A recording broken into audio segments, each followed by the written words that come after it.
Chapter 1. A Dream of Water and Sand. A desert. Endless sand.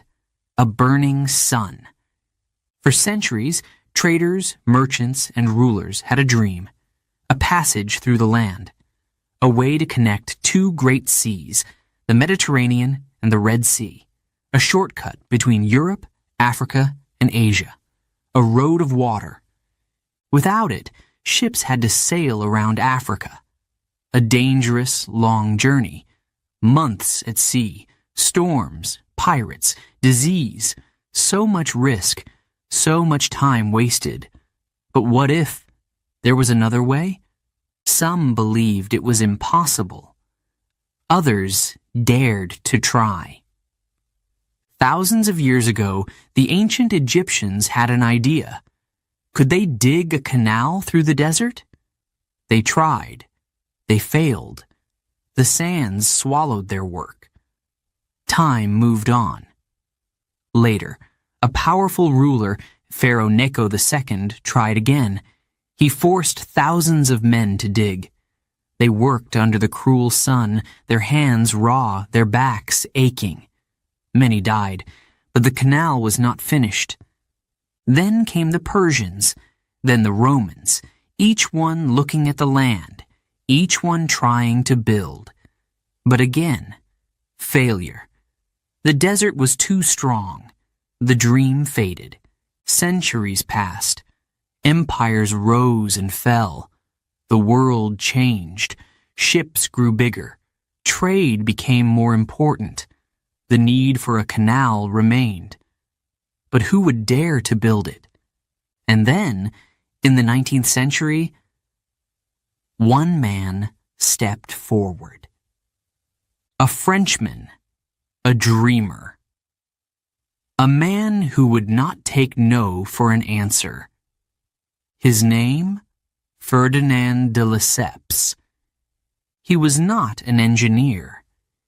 He was not a king, but he had something more powerful, a vision, and the will to make it real.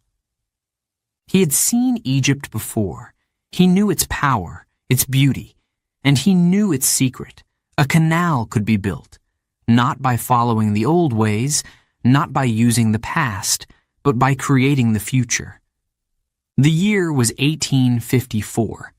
Egypt was under Ottoman rule, but a young leader had come to power. His name was Said Pasha. De Lesseps saw an opportunity. He spoke with passion, with confidence. He convinced Said Pasha that a canal was not just a dream. It could be real, a daring idea, a waterway through the desert. But there were problems. Many problems. First, there was the land. Sand dunes moved with the wind. The desert was alive, shifting, swallowing anything in its way. Could they control it? Then, there was water. Where would they find enough to dig? How would they stop the canal from filling with sand? And worst of all, there was power. Britain was watching. Britain, the mighty empire, ruled the seas. They loved trade. They feared losing control. If a canal was built, France and Egypt would hold the key to world trade. The British did not like this. Not at all. But de Lesseps did not stop. He gathered engineers. He found investors. He wrote plans, spoke to leaders, and traveled across Europe. He would not give up. In 1859, work finally began. A canal, straight as an arrow, cutting through the sand. The workers came, thousands, many from Egypt, many from distant lands. They dug with shovels. They carried baskets of sand. It was slow, hard, brutal work. The heat burned their skin. disease spread. People died. And yet, the digging continued. Month after month, year after year, the canal grew. Britain tried to stop it. They doubted. They fought. They feared. But de Lesseps did not listen. One day, the canal would be finished. One day, the world would change. One day, the dream of water and sand would become real. Chapter 2. The canal rises, and so do the challenges. The sun burned hot. The desert stretched far and wide. Sand covered everything. The wind howled, carrying dust through the air. The Suez Canal was no longer just a dream. It was becoming real. But at what cost? The digging had begun. Thousands of workers arrived. Some were from Egypt. Some came from far away. They dug with shovels. They carried baskets of sand. Day after day, hour after hour, their hands blistered, their backs ached, their bodies weakened. But they kept going. The canal was long, almost 200 kilometers. The work was slow. The desert fought back. The sand shifted, filling the trenches they had just dug. Water was scarce. Food was limited. The sun was cruel. And then, something worse arrived. Sickness. One by one, workers fell ill. Fever, weakness, death. The desert heat made it worse. Mosquitoes carried disease. The camps were crowded. There were no doctors, no medicine, no relief. The workers suffered. Many did not survive. Yet the canal had to be built. Ferdinand de Lesseps watched. He saw the suffering. He saw the struggle. He knew the dangers. But he could not stop now. He had promised the world a canal. He had convinced leaders. He had found investors. He had taken money from rich men in France. The world was watching. Failure was not an option. He made a decision. He brought in machines. He brought in engineers. He brought in men who knew how to fight nature. Slowly, things improved. But only a little. The workers were still exhausted. They still worked in the burning sun. And soon, a new problem appeared. Politics. The British were watching. They were nervous. A canal in Egypt? A canal controlled by France? That was dangerous. Britain ruled the seas. They controlled trade. If the canal was built, France and Egypt would have too much power. The British made their move. They sent spies. They spread rumors. They spoke to the Ottoman Empire, Egypt's rulers. Do not trust de Lesseps, they whispered. France wants the canal for itself. Tension rose. The Egyptian ruler, Said Pasha, was under pressure. He had trusted de Lesseps. But now he was unsure. He needed money. He needed allies. And Britain was powerful, untitled. The canal was halfway done. The workers had dug deep. The land had changed. But power? Power was still a battle. In Paris, investors grew nervous. The canal was expensive. Too expensive.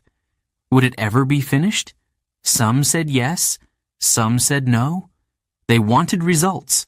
They wanted profits. Then, a disaster.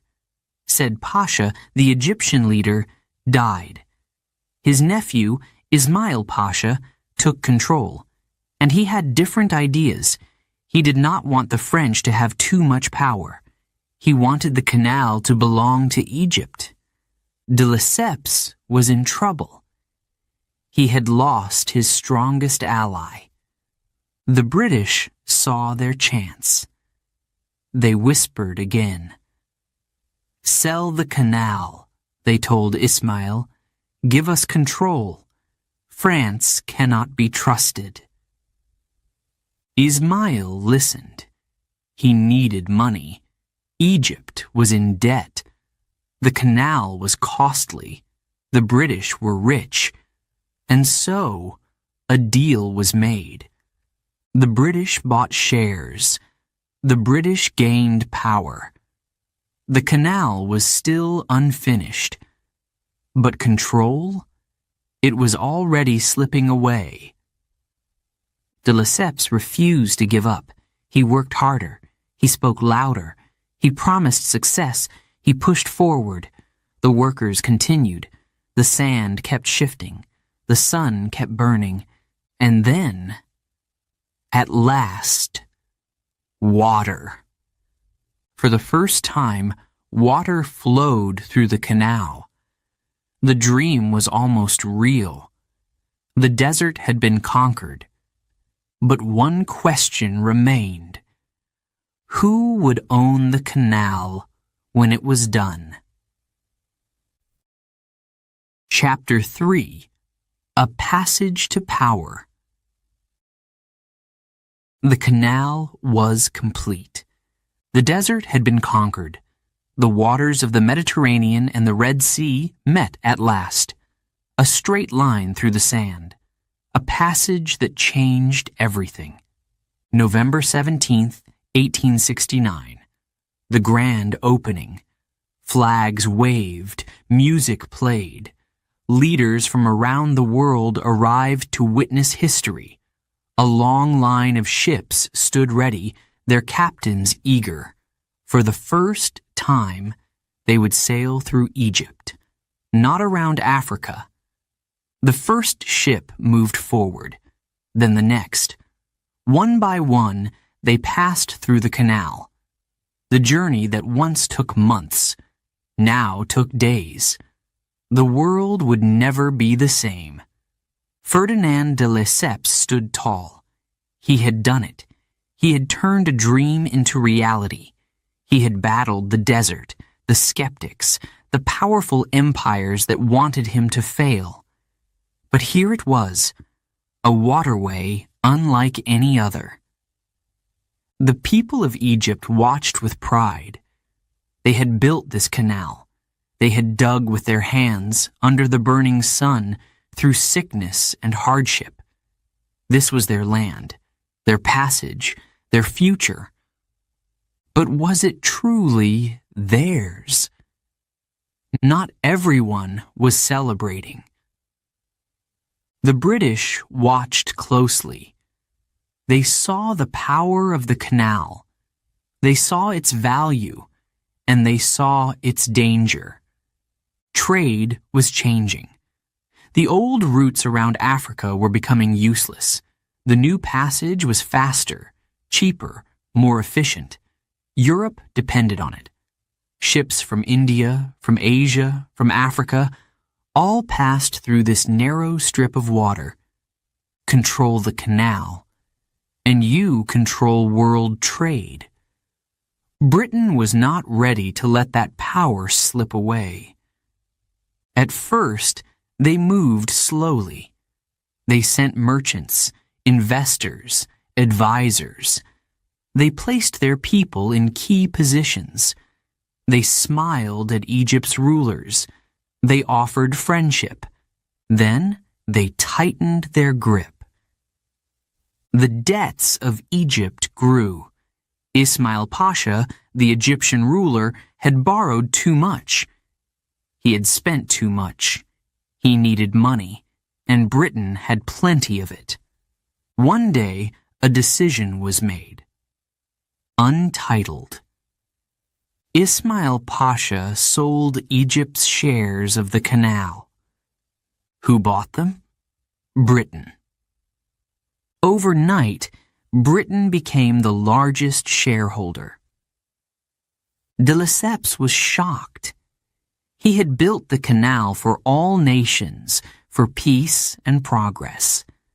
Now, one empire was taking control. But Egypt still had some power, for now. That would not last long. The people of Egypt were angry. They had worked for the canal. They had suffered for it. And now, their land, their treasure, was slipping away. Protests began. The streets filled with voices. "Egypt for Egyptians," they cried. The British did not like this. They sent more men, more ships, more soldiers. Then, in 1882, they made their move. Warships arrived in Alexandria. Cannons fired. Buildings crumbled. The city burned. Egypt fought back, but Britain was too strong. British troops marched in. They took control of the government. They took control of the land. And they took control of the canal. It was over. The British ruled Egypt. The canal, once a dream of freedom, was now a tool of empire. Ships still passed through. Trade still grew. The world still depended on the waterway. But now it belonged to Britain. The people of Egypt watched and waited. This was not the end of the story. Chapter 4: War, Money, and Betrayal. The world was changing. The 20th century had begun. Technology advanced, nations grew stronger, but so did conflicts. The Suez Canal was no longer just a waterway. It was a lifeline, a passage that carried oil, goods, soldiers, a path to power. Whoever controlled the canal controlled the world. Britain still held it. They ruled Egypt. They ruled the trade routes. But the people of Egypt were restless. They watched foreign ships pass through their land. They saw British soldiers guard the waters. This was their canal. And yet, it was not theirs at all. Then, war arrived. World War I. A war unlike any before. Europe was in flames. Millions fought. Millions died. And far away in Egypt, the canal became a target. The Ottoman Empire, once Egypt's ruler, wanted it back. Their soldiers marched through the desert. They planned to attack. But Britain was ready. The fighting began. Explosions, bullets, the heat of the desert mixed with the smoke of war. The British defended the canal with everything they had. The Ottomans tried, but they failed. The canal remained in British hands. The war ended. The world breathed. But in Egypt, nothing changed. Then, war arrived again. World War II. A war even bigger, even darker. Germany, Italy, Japan, strong, dangerous, ruthless. They wanted land. They wanted power. And the canal, it was key to victory. German forces, led by the famous General Rommel, moved across North Africa. Fast, deadly. They pushed towards Egypt, towards the canal. The British were afraid. If they lost the canal, they would lose the war. The desert became a battlefield once more. Tanks rolled over the sand. Soldiers fought under the burning sun. The world held its breath. Would the canal fall? Untitled. Then, a turning point. 1942. The Battle of El Alamein. The British fought back, hard. A final push, a final chance. The battle was brutal. Explosions shook the ground. Smoke filled the sky. Men fell. And then, silence. Germany was defeated. Rommel retreated. The Canal was safe. Again. But Egypt had seen enough. Years of war, years of occupation, years of watching others decide their fate. The people had waited for a leader, someone who would take back what was theirs. That leader was coming. In the streets of Cairo, whispers grew louder. In coffee houses, in markets, in homes, people spoke of change. A young officer listened. He watched. He planned. His name was Gamal Abdel Nasser. The war ended. The world moved on. But Egypt would not forget. Britain still controlled the canal. The world still used its waters. But the people of Egypt had made a decision. This canal would be theirs again. Chapter 5. The Suez Crisis. A battle for control. A single voice echoed across Egypt. Strong, defiant, proud. We shall fight for our rights. It was July 26th, 1956. The world listened. The man speaking was Gamal Abdel Nasser, the president of Egypt, and his message was clear. The Suez Canal, the lifeline of trade, the jewel of empires, was no longer under foreign control.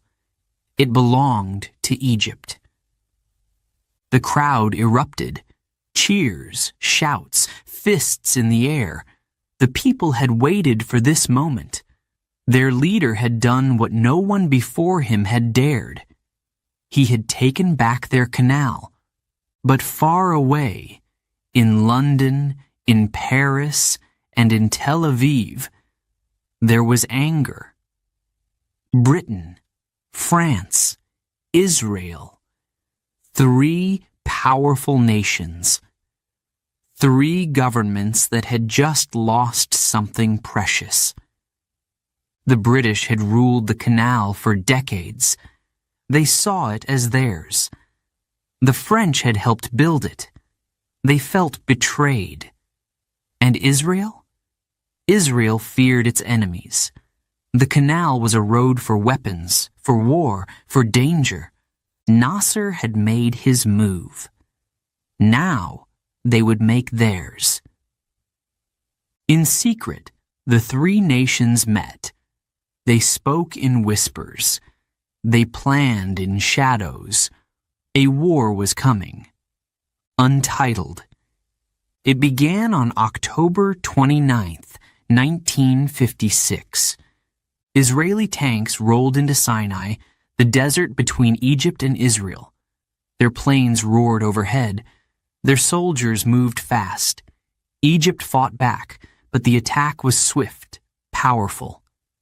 2 days later, Britain and France made their move.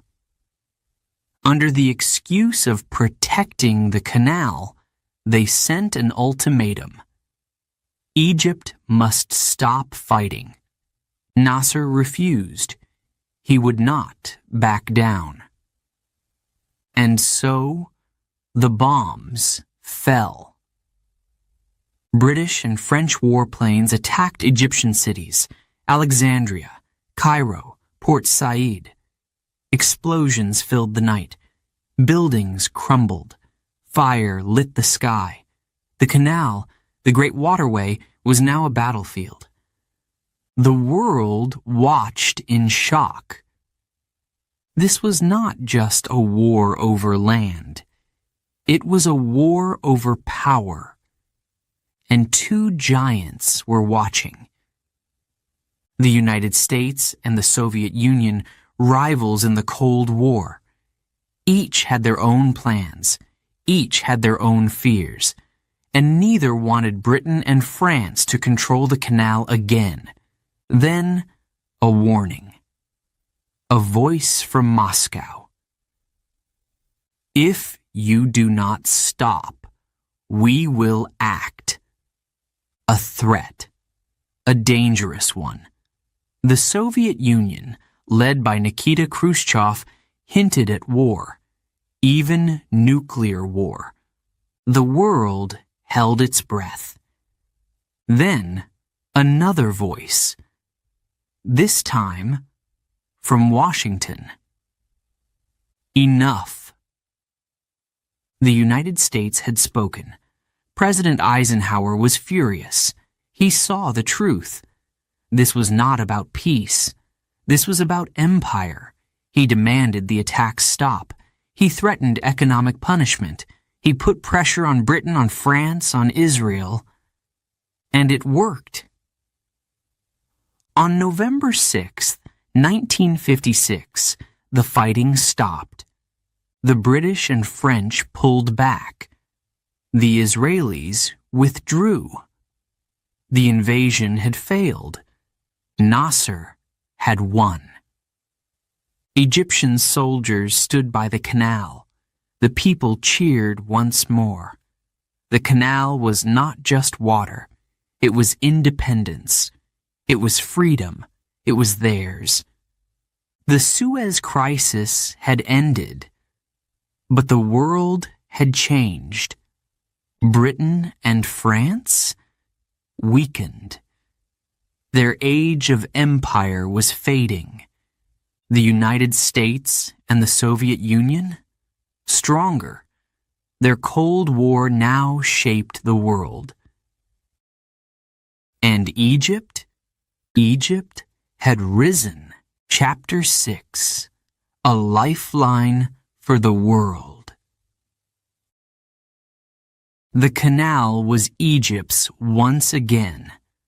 The people had fought. They had won. No more foreign control. No more British soldiers standing guard. No more whispers of empire. The Suez Canal belonged to Egypt, but victory came with a cost. The world needed the canal. Every day ships carried oil, goods, wealth through its waters. It was a path between nations, between continents, between power and survival. Without it, the world would slow down. Economies would suffer. Nations would panic. Egypt held the key. Yet peace did not last long. A new enemy was rising. Untitled. War. The 6-day war between Israel and its neighbors.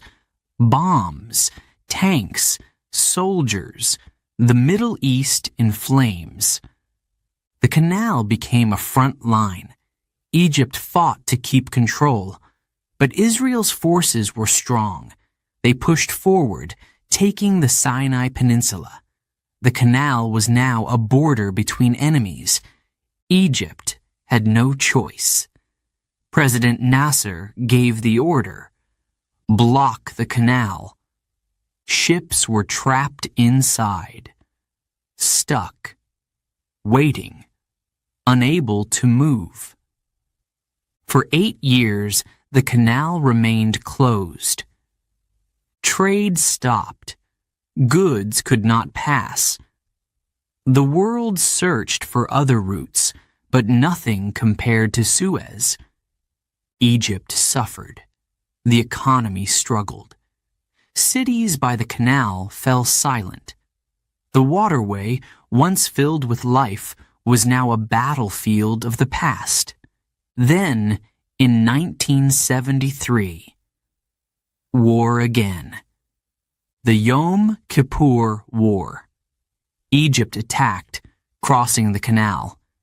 It was a fight to take back Sinai, a fight for honor, for pride, for land. The war ended, but something had changed. Peace talks began. Egypt and Israel spoke, not as enemies, but as nations searching for a solution. A historic agreement. The Camp David Accords. For the first time, Egypt and Israel made peace. Israel left the Sinai. And the canal, it was reopened. The ships returned. The trade returned. The world breathed again. But danger never disappeared.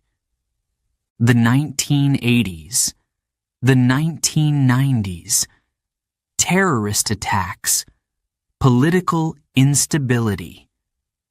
Every threat to Egypt was a threat to the canal. The world watched. The world depended on Suez. Then, a new century. Global trade exploded. China, India, the Gulf. The canal was busier than ever. Bigger ships, more goods, more oil. The world's economy flowed through this narrow passage. But what happens when the passage is blocked?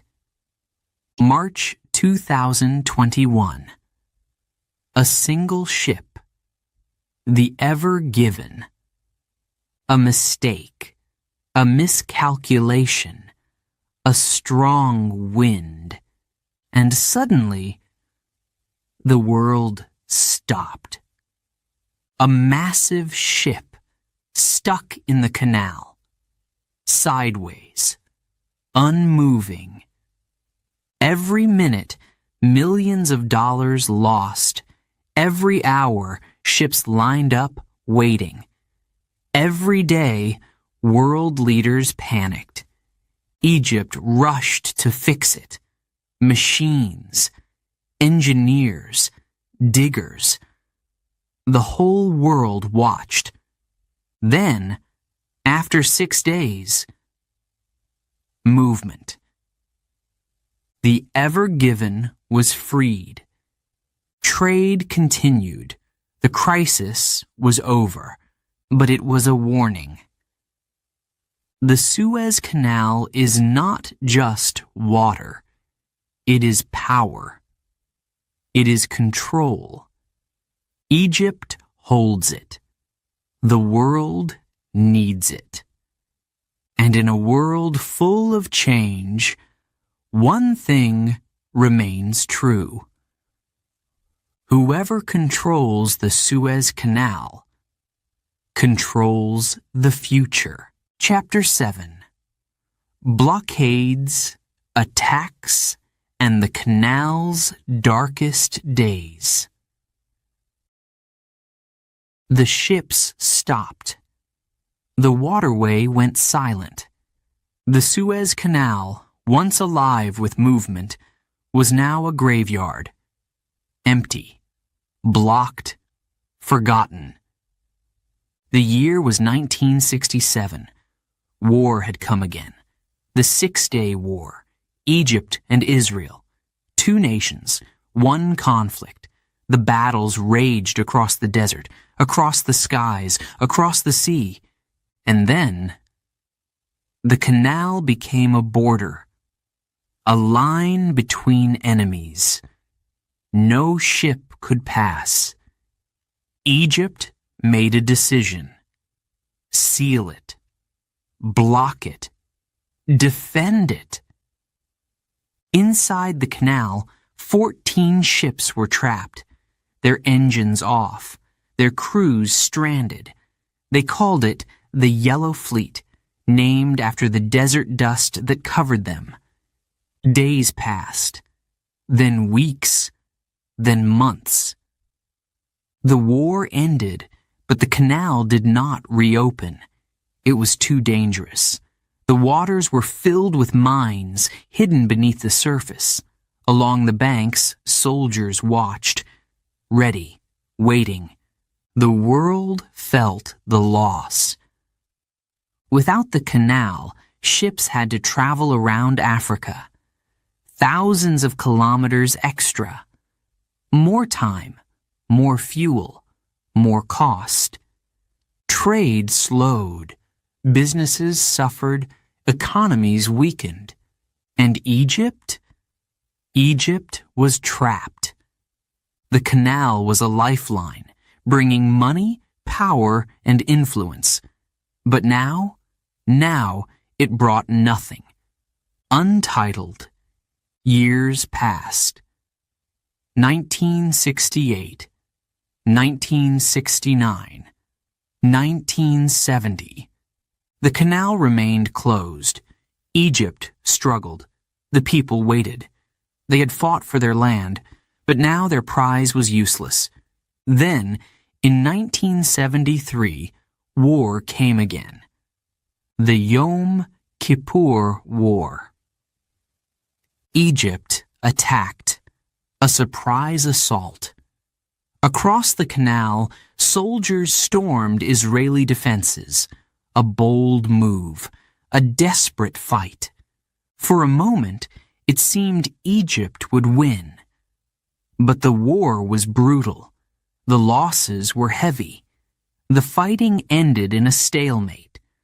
The war had changed everything. The world intervened. Peace talks began. The enemies sat at the table, not with weapons, but with words. Years of negotiation followed. Promises, threats, agreements. Then, in 1975, a breakthrough. An agreement was signed. Israel withdrew from Sinai. And the canal? It reopened. Egyptian President Anwar Sadat stood by the water. His people gathered. The world watched. He gave the order. And after 8 long years, the first ship sailed through. The silence was broken. The canal was alive again. But something had changed. The world had seen the power of the canal. It could connect the world. It could divide the world. It could stop the world. And if it ever closed again, the world would feel it. Chapter 8. The Ever Given. When the world stopped. A single ship, a narrow canal, and then nothing moved. The date was March 23, 2021. The world was busy. Ships sailed across oceans, carrying goods, oil, food, and medicine. The Suez Canal, as always, was the shortcut, linking east and west, connecting nations, making trade faster, cheaper, easier. But that morning, something went wrong. The Ever Given, one of the largest container ships in the world, entered the canal, 400 meters long, 220,000 tons, a floating giant. It carried thousands of shipping containers. It was heading north. The weather was bad. The winds were strong. The ship moved forward, but something was off. It struggled to stay straight. The canal was narrow, too narrow. Then, disaster. The Ever Given turned sideways. Its bow hit one bank. Its stern hit the other. A ship, bigger than the Eiffel Tower, was now stuck between two walls of sand. And just like that, the canal was blocked, untitled. At first, no one believed it. A ship stuck? It would be fixed in hours, right? But as the hours passed, reality set in. Ships lined up, waiting, hundreds of them. They carried oil, cars, electronics, food, animals, billions of dollars in goods. Every hour, $400 million was lost. Every day, $9 billion vanished. Factories had no materials. Stores had no products. The world depended on the canal, and now it was frozen in time. Egyptian engineers rushed to help. Tugboats pulled, diggers worked, machines roared, nothing moved. The internet exploded. Memes, jokes. But beneath the laughter, fear. What if they couldn't move it? What if the canal stayed closed for weeks? What if global trade collapsed? 6 days passed. Then, hope. High tide arrived. The water rose. The tugboats pulled harder. The diggers dug deeper. And finally, the Ever Given moved. A cheer went up. The canal was free. Ships sailed again. Trade resumed. The crisis was over. But the world had learned a lesson. The Suez Canal, so small on a map, held immense power. One accident, one mistake, and the whole world felt it. What does the future hold? Larger ships? Better technology? More control? One thing is certain. The Suez Canal is not just water. It is history, economy, power, and risk. And as long as the world depends on it, the world will watch it closely.